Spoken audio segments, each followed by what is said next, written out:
Hello, my name is Noah Galbus-Doucette, and today I'll be analyzing the Mise and Scene in the film Blade Runner. For context, in this clip, the Blade Runner, Rick Deckard, is hunting down the rogue synthetic human Roy Batty for the crime of disobeying his directive.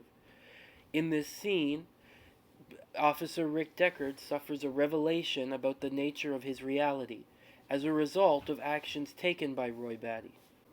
We open from a high angle on a silhouette of Deckard climbing the side of a building. Here, dark natural light is used to show that Deckard is still up in the dark. While his climb to the top of the building is symbolic of him considering escape to something greater. Then we cut to a wide angle on a crazed Roy Batty. Light streams through the blinds, casting prison bars on the wall, but Roy's able to pass through them with ease, showing he's no longer held back. Right after the jump cut, we see a bright light on Deckard's face, hinting at the fact that it will be Roy who brings him to the light in the end. After another cut, we see a wide-angle shot of Deckard standing before a large card-shaped object spinning in the background, which is meant to show how the world around him has become like one big machine and humans are just part of it. After another cut to a wide angle, we see Deckard standing in the center of many cogs. Another tell that he wishes to be apart from them, but is trapped by them on all sides. Rushing forward, Deckard sees Roy emerge and runs back from him. Deckard sees Roy as the embodiment of all this technology, not a thinking being. Here, Deckard makes a leap of faith, trusting technology, the building, to save him. And from a high angle, we see his faith fails him. The falling rain here is emphasized here, and though Deckard doesn't know it, it symbolizes purification and a washing away of the sins.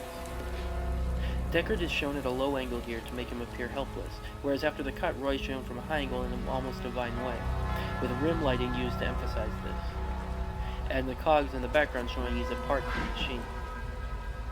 This reverse shot, with the use of high and low angles, emphasizes Roy's divinity, with Deckard looking up to him almost like a god. Roy turning away here is used to build tension and make Deckard believe he is truly just another machine. But then Roy is shown holding a dove, symbolizing rebirth and purity. And he turns away from where the cogs are, showing that he is outside the machine. And here he makes his own leap of faith, though he makes it because he is no longer constrained to the machine world like Deckard.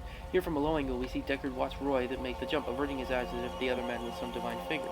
And here, watching Roy approach from a low angle, he is again rim-lit. The close-up on Roy's face betrays no emotion, but the purifying rain continues to fall on both of them. Like before, this reverse shot works to emphasize Roy's strange divinity compared to Deckard, a mere man. Roy's line here calls back to Deckard's entire arc through the movie. He's afraid of what he might actually be. Deckard clings to the bar also serves to symbolize Deckard clinging to the belief that the machines might still save him, despite not wanting to be part of them, and is letting go of it. Here, Deckard's hand is outstretched as if to God, hoping he'd save him. However, Roy's symbolic nature as a redeemer figure is solidified with the nails in his hands, similar to Jesus. Deckard no longer entrusts a machine to save him, but instead the one he has come to accept as a man, Roy. Roy's clothing in this scene is also reminiscent of Jesus, nailing in the divine figure even more. As Deckard backs away, we see that Roy is backlit in such a manner as if to appear radiant, again nailing in the redeemer aspect of his character. And we see Deckard struggling to even be in his presence.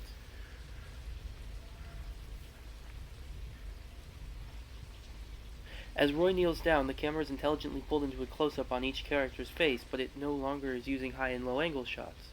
This is used to show them as equals now. I've seen things you people wouldn't believe. Roy's speech here paints him as a truly human character, and he continues to be backlit to give off a radiant effect with the limb lighting that casts off Deckard. We also watch as the ring continues to fall, washing Roy of these sins and symbolizing Deckard's rebirth as well. Deckard appears almost entranced by Roy's words, and we see both characters fully in the light for the first time, masterfully showing Deckard's transformation. These final words, as the music swells and the excellent performance of Rutger Hauer work with a beautiful close-up to truly humanize Roy and solidify the final act of the film. Tears. Roy, more than anyone else in this movie, emotes during this final scene, showing he has truly broken free from the unfeeling machine world, and in death hopes to illuminate the way forward for Deckard to follow. This final line, which leaves Deckard stricken, not only references Roy's death, but also the end of Deckard's character arc and his rebirth.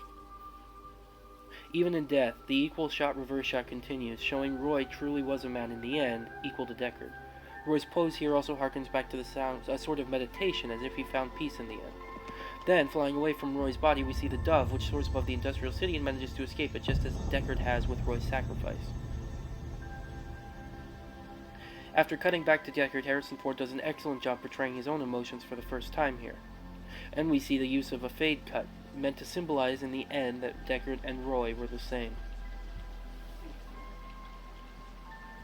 The purifying rain continues to fall here as it appears that the backlighting on Roy has been extinguished, both characters now framed in a darkened scene as if the world is darker without him in it.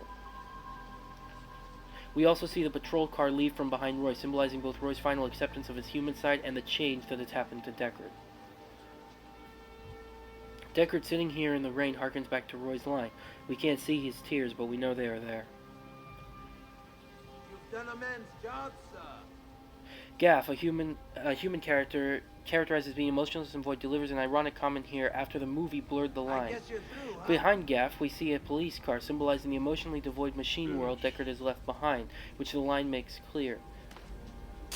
In this wide shot, Gaff is shown in darkness, even his clothing reflecting this, while Deckard appears to have been illuminated by Roy's divinity still. Here, Gaff turns away towards the cop car, emblematic of his rejection of Deckard's realization and desire to return back to the machine world.